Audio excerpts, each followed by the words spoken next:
அனைவருக்கும் வணக்கம். இப்போ கிளாஸ் 8ல் எக்ஸாம்பிள் 1.6 பார்க்க போகிறோம். கொஸ்டின் என்னன்னா, கம்பேர் 9/-4 அண்டு -2/3. இது எப்படி சொல்யூஷன் பண்ணுறது அப்படின்னா, என்ன செய்யணும் அப்படின்னா, 9/-4 அண்டு -2/3 இருக்கா. இப்போ நம்ம டினாமினேட்டரை பார்க்கணும். டினாமினேட்டரில் பாருங்கள், மைனஸ் கீழே இருக்குது. நம்ம என்ன செய்ய போகிறோம், மைனஸை மேலே எடுத்துக்க போகிறோம். -9/4 அண்டு -2/3. இப்போ 4க்கும் 3க்கும் டினாமினேட்டர் பாருங்கள் டிஃப்ரெண்ட்டாக இருக்கா. அப்போ எல்சிஎம் எடுக்கணும்.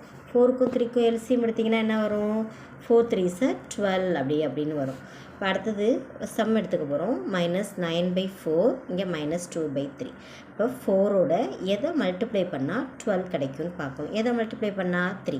இப்போ மேலேயும் கீழேயும் 3ஆல் மல்டிப்ளை பண்ணிக்க வேண்டியதுதான். அப்போ அதே மாதிரி பாருங்கள், 3ஐ எதால் மல்டிப்ளை பண்ணால் 12 கிடைக்கும்னு பார்க்கணும். எதால் மல்டிப்ளை பண்ணால் 4ஆல். அப்போ மேலேயும் கீழேயும் 4 போட்டுக்கணும். அப்போ -2 4s 8, அங்கே -9 3s -27. இப்போ ஆன்சரை பாருங்கள், -27/12, இங்கே -8/12.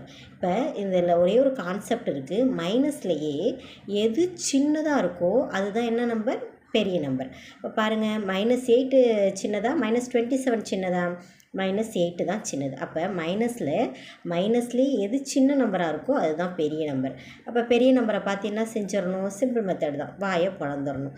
இதுக்குள்ளே கொஸ்டின் பாருங்கள், -27/12க்குள்ளே கொஸ்டின் -9/4, -8/12க்குள்ளே question -2/3. That is okay. Thank you.